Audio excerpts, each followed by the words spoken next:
Liburutegietan jakintza eta ezagutza gordetzen dira, gero jendearen eskura izan dadin. Gaur, hori egiten duen toki bat bisitatuko dugu, baina leku virtual bat da, eta bideoz beteta dago. Gaur, Elhuyarrek eta Donostia International Physics Centerrek antolatzen duten On Zientzia bideo lehiaketaren 16 urteko ibilbidearen errepasoa egingo dugu.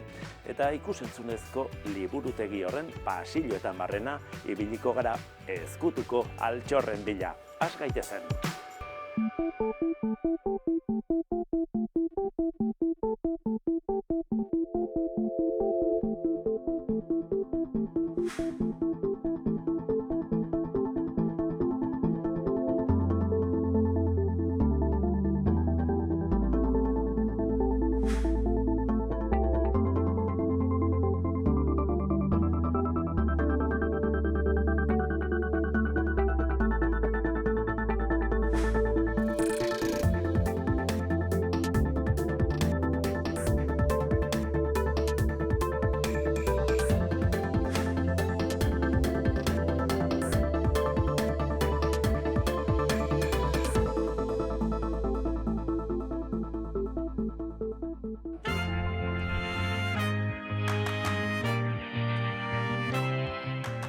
Tabakaleran egin dugu hitzordua Manex Urruzola eta Nora Gonzalezekin, Elhuyarreko eta DIPC-ko kideak dira, urren ez urren. On Zientzia bideo lehiaketako sari banaketa ekitaldia egiten den espazio, berean elkartu gara ekimenaren antolatzaileekin. Zientzia divulgazioa ardatz duen bideo lehiaketa honen 16 urtetako historiari errepasoa emateko.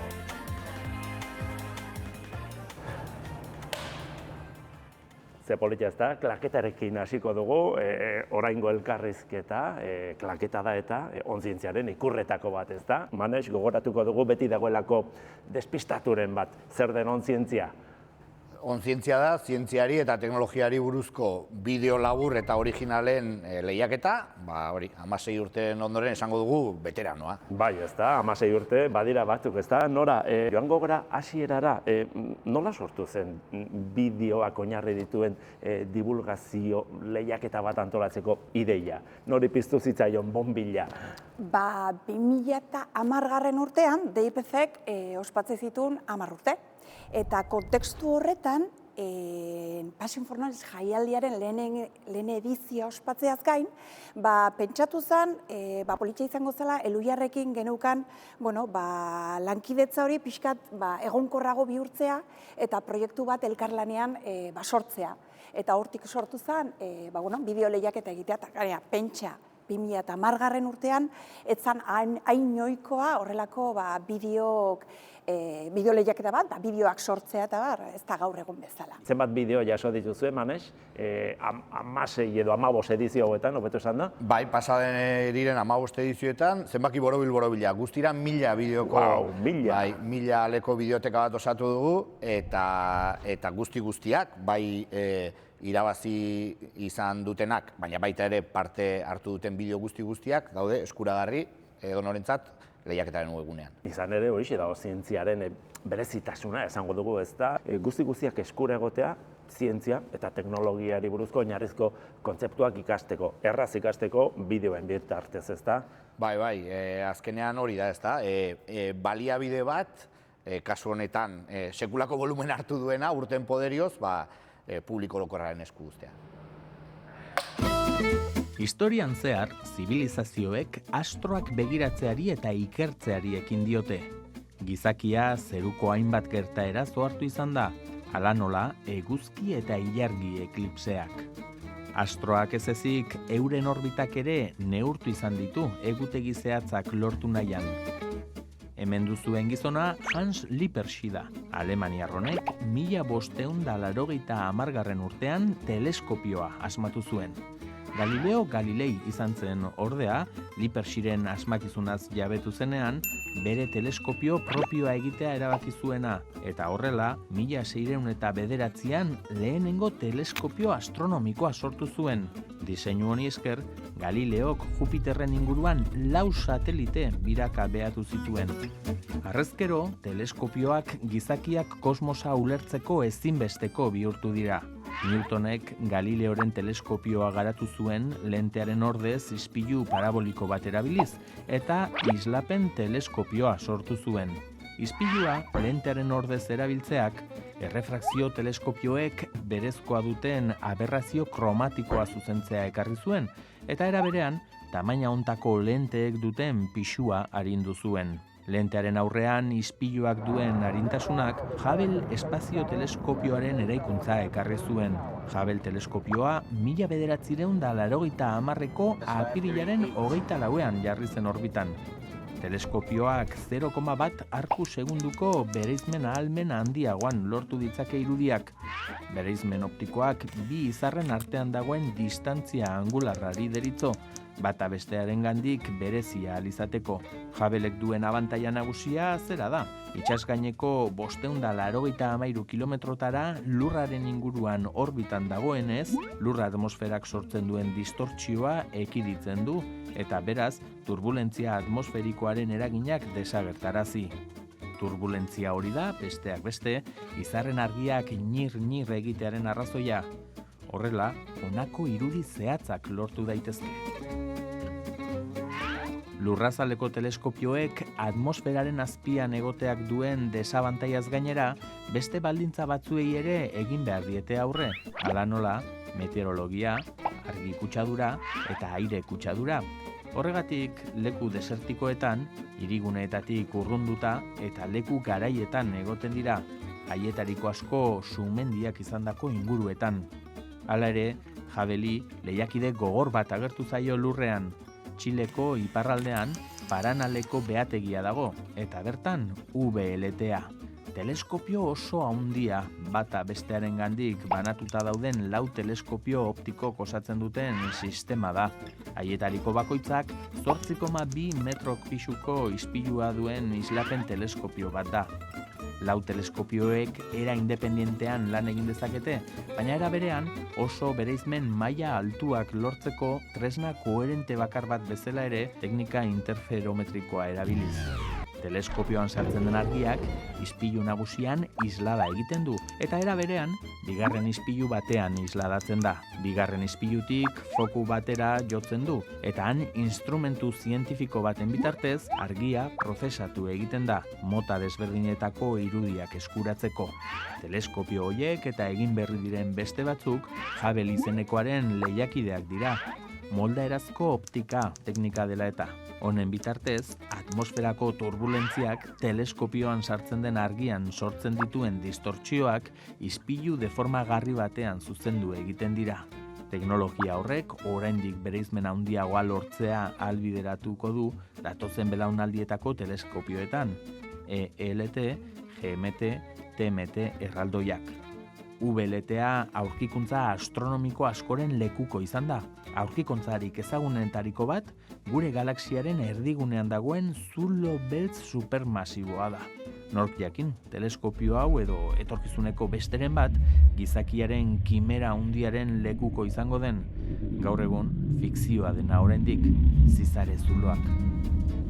Ara, Marty McFly? Nora ez dezaguna aztu onzientzia lehiaketa bat dela, ez da hemen irabazleak daude galtzailerik, ez? Baina nork du irabazleak aukeratzeko ardura? Epaimahai bat dago, profil ezberdinetako pertsonez osatutako epaimahai bat, 5 kideek osatzen dute epaimahai hau, eta profilak izaten dira ikusentzunezko arloarekin zerikusia dute profesionalak, eta baita ere zientziaren divulgazioarekin zerikusia dutenak. Eta gainera badaude, urte guzti hauetan, hasieratik egon diren kide batzuk epaimahai horretan, da beste batzuk aldatzen joan dira. Adibidez, Teknopoliseko zuzendaria nagore, kaixo, epaimahai kidea dugu, ez da? Haze ardura, ez da? Ez didate bat inbidiarik ematen, ez da lan erraza izango, ez da, Nora? Ez da. Baina, behintzat badago, gero ere bai publikoaren saria, eta publikoak ere, bere iritzia emateko aukera badu. Erabakiak hartu egin behar dira, baina irizpide batzuk izango dituzu, ez da? Zeintzuk dira, irizpide horiek, bideorik onenak aukeratzeko? Oinarrietan jasota dago, bikaintasun teknikoa baino gehiago baloratuko dela bideoaren sormena eta originaltasuna eta ekarpena. Hala ere, epaimahaikideek ez dute lan erraza izaten, zeren izan ere oso aniztasun handia dago bideoetan.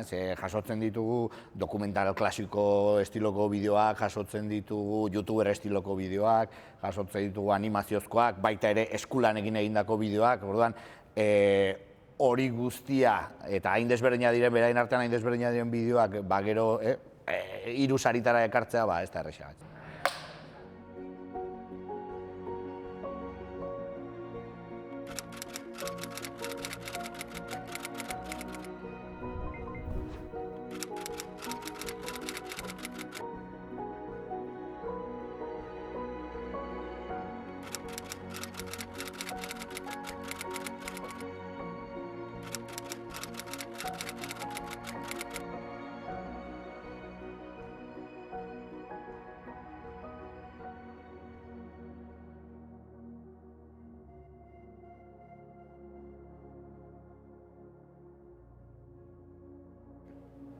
Koronavirusaren ezaugarrietako bat espikulak dira.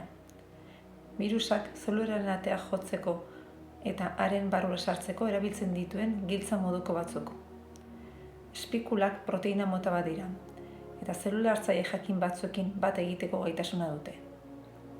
Ondoren, zelulen mintzak eta birusa fusionatu egiten dira. Etsaia zelulan sartzen da eta haren kontrola hartzen du. Zelula infektatuta dagoenean, birusaren zerbitzura jartzen da. Haren material genetikoa erreplikatzen hasten da, erreplikazio fabrika baten moduan. Erreplikak prest daudenean, zelula suntsitzen dute eta kanpora ateratzen dira beste zelula batzuk infektatzera. Immunitate sistemaren funtzio nagusia, gorputza agente patogenetatik babestea da. Hain zuzen, gorputzari mehatxu egiten dion hori atzeman eta indargabetu egiten du. Memoria duenez, etorkizunean beste erosorik bada, berehala ezagutu eta suntsituko du erasotzailea. Memoria gaitasun hori funtsezkoa izan da gure bizi-iraupenerako. Erantzun immunitario aktibatzeko, birusa ingurutzen duten espikulak fabrikatu behar ditugu, gure amuak. Espikulak fabrikatzeko jarraibideek oso-osorik iritsi behar dute zeluletara, eta horretarako biziaren lehen molekuletako bat erabiliko dugu, RNA mezularia. Azken aurrerapenei esker, RNA mezulari egonkorra garatzea eta nanopartikula lipidikoetan sartzea lortu dugu. Nanopartikula lipidikoak gantz bola txiki batzuk dira, eta horien eginkizuna jarraibideak bidean babestea eta ezkutatzea da. Behin zelulara iristean, zelularen mintzarekin fusionatzen dira eta espikulak fabrikatzeko jarraibideak askatzen dituzte. Zelula espikulak sortzen hasten da eta gainazalean agertzen hasten zaizkio. Immunitate sistemak mehatxu baten alerta jasotzen du eta eraso egiteko prestatzen da. Etsai berri bat identifikatu du eta aurrerantzean gogoratu egingo du. Etorkizunean, birusak gorputza infektatzen badu, immunitate sistemak espikulak gogoratuko ditu eta preste egongo da espikulari eraso egiteko eta suntsitzeko. Hala, koronavirusa ere suntsitzen du.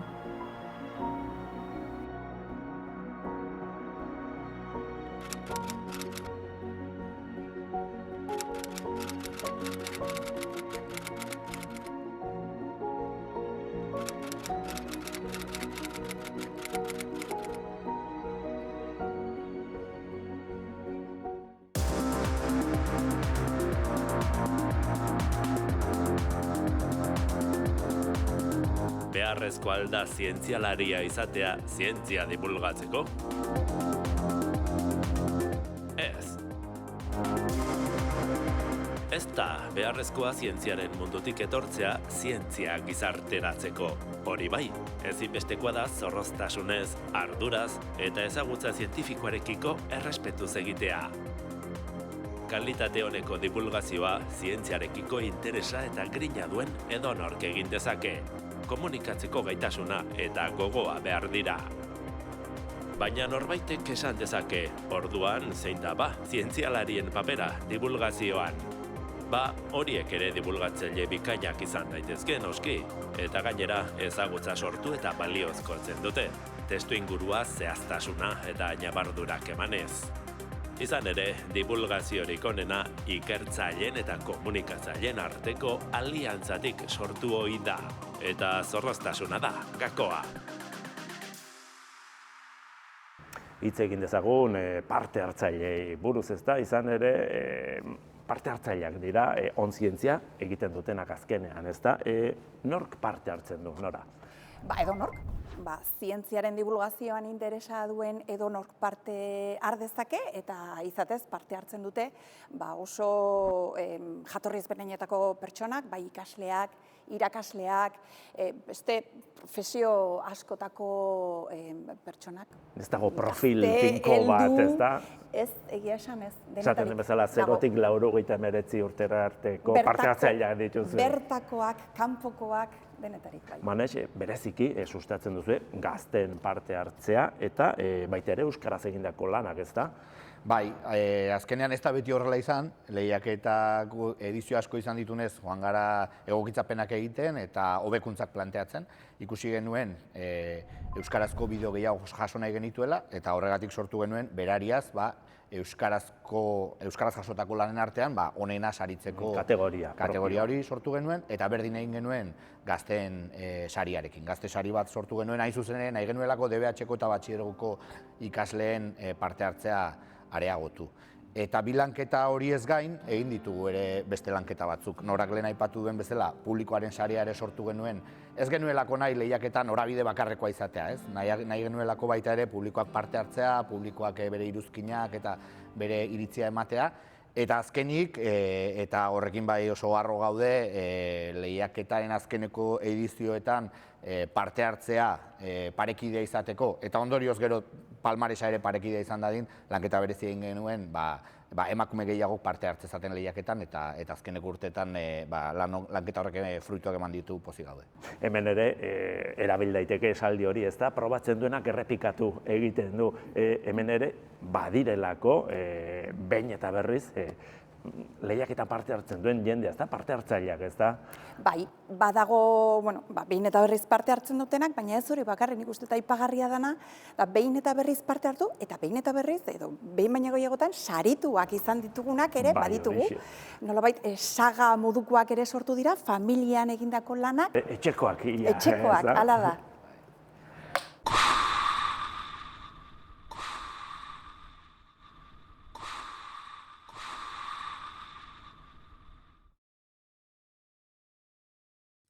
Hain ezagunak egiten zitzaizkidan gauza horietaz inguraturik nengoela, amets egin nuen. Baina aldi hartan, nire atzek, ez zuten mahaia sentitzen. Eta nire aurrean, dena desagertzen zen. Gauzek beren sustantzia, materia, galdu izan balute bezala. Zera pentsarazi zidan. Agian, gure begientzat ezkutuan dagoen errealitatearen itzalak bakarrik ikus ditzakegun kobazulo hartan gaudela.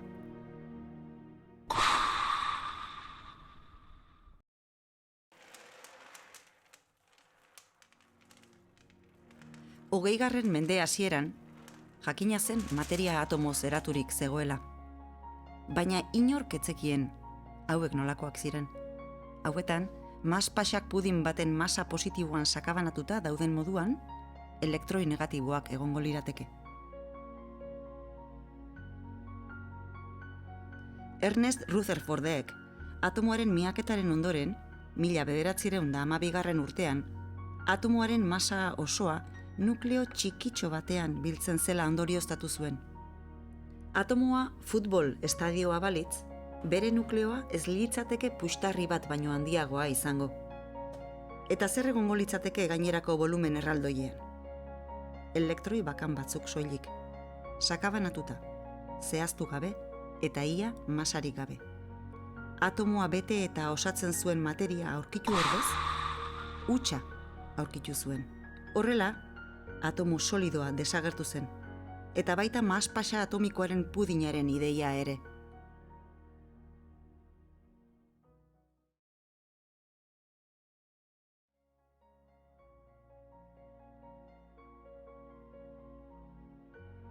Nire inguruko objektu guztiak bikoiztuta daude.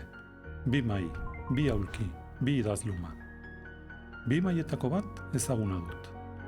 Objektu arrunta da, denok ezagutzen dugun hori. Mahai deritzoguna. Esertzen naizenean, eutsi egiten nau, eta sustantziaz osaturik dago. Bigarren maila, mahai zientifikoa, ez hain ezaguna. Ez du sustantziarik, hutsa bezala azaltzen da. Hutsune horretan, sakabanaturik, han hemenka, abiadura handian mugitzen diren karga elektriko ugari daude. Baina volumen osoa, oro har, mailaren volumenarekin alderatuz ia ezer ez da.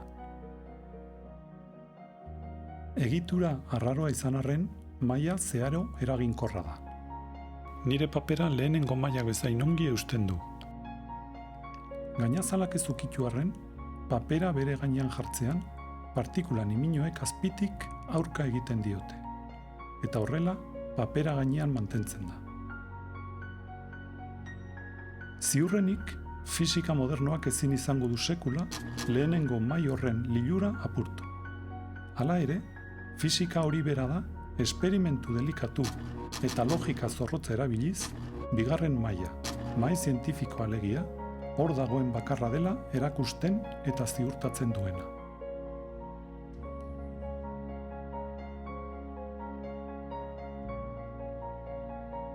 Elkar ukitzen ez duten atomoak.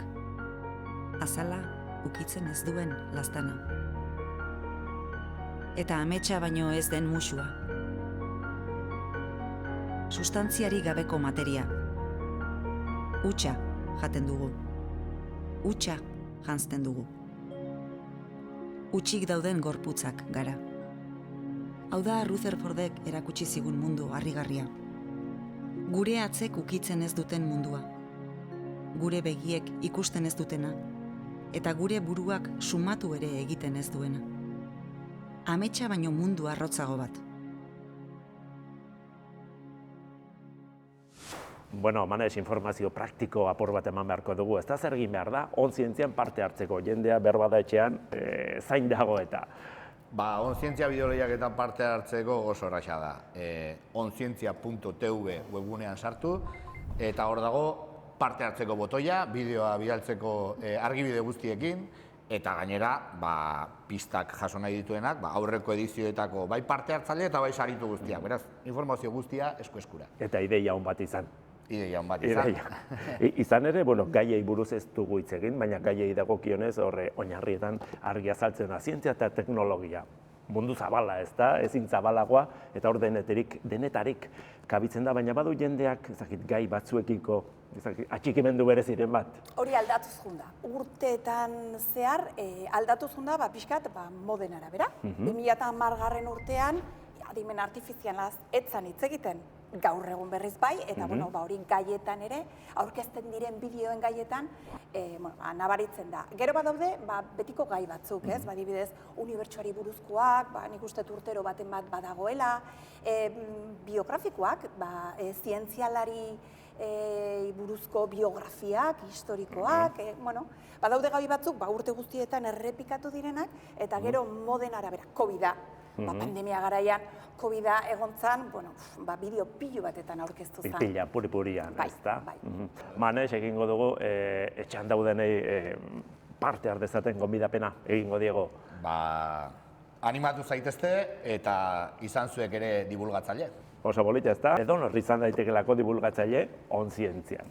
Eta bideoak izan daitezke euskaraz, gazteleraz, ala inglesez ere. 5 minutu baino gutxiagokoa. Horixe da muga bakarra. Bueno, eskerrik asko bikote, 16 urte hauen errepasoa gurekin egiteagatik, eta orain aipatu dugunez, gai guztiek dute lekua onzientzian eta modak izan ere badira. Adibidez, bideo honetan jorratzen den gaia, adimen artifiziala.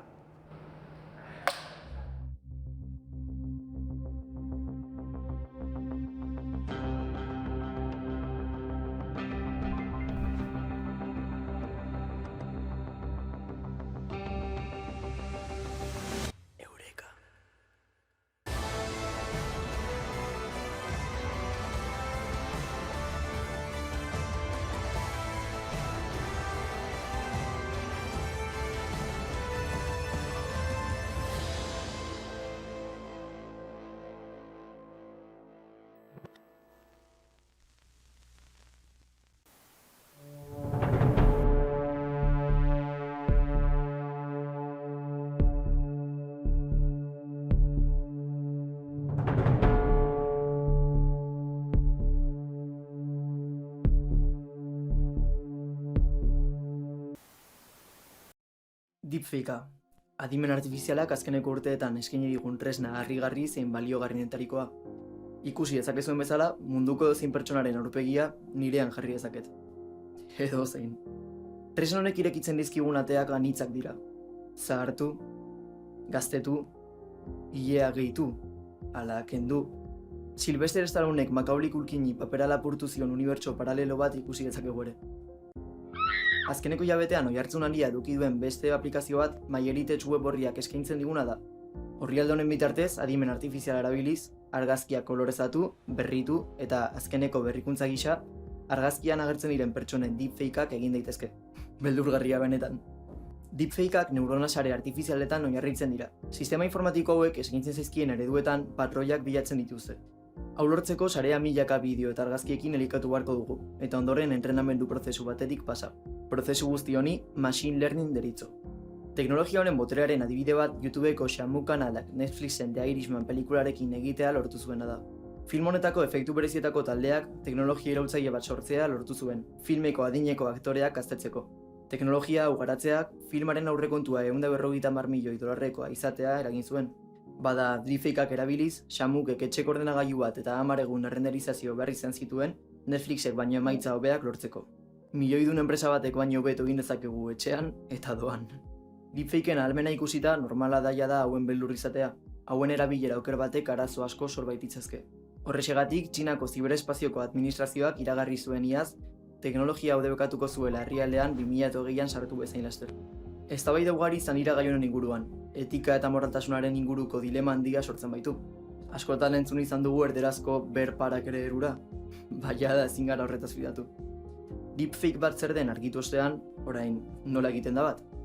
Ez da edaberik behar. Honakoak behar ditugu. Lehenik software bat. Doakoak dira gehienak, eta ezagunenak FaceSwap eta DeepFaceLab.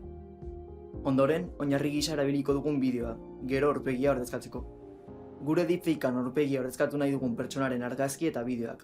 Zenbat eta gehiago izan eta angelu desberdinetatik, orduan eta informazio gehiago bilduko du adimen artifizialak, eta emaitza hobea izango da.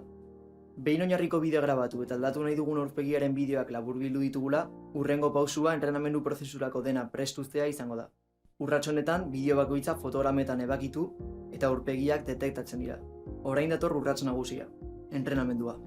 Entrenamenduan, prestatu dugun informazioa eskaintzen diogu adimen artifizialari, eta zenbat eta denbora gehiago pasa, orduan eta emaitza hobea lortuko dugu. Prozesu honetan guztian potentzia grafiko handia behar da, gure etxeko ordenagailuak ez dutena. Beraz, Googleko lapizeneko odeia alokatu dugu, gure deepfakea egiteko zerbitzariak dituena. Irudi honetan ikus daitezke programan sartu genituen irudi errealak, adimen artifizialak eman genionetik egin duen hurbilketa, eta hirugarren emaitza, inoiz hartu ez den eta gure aurpegien asketatik sortu den argazkia. Teknologia hau eboluzio konstantean dago, eta zeinek daki hurrengo urteetan zer egiteko gai izango den. Baina hori bai, kontu zibili beharko gara jada ezin garelako fidatu pantailaren bestalean dagoenaz. Argi dagoena da etorkizuna atarian daukagula.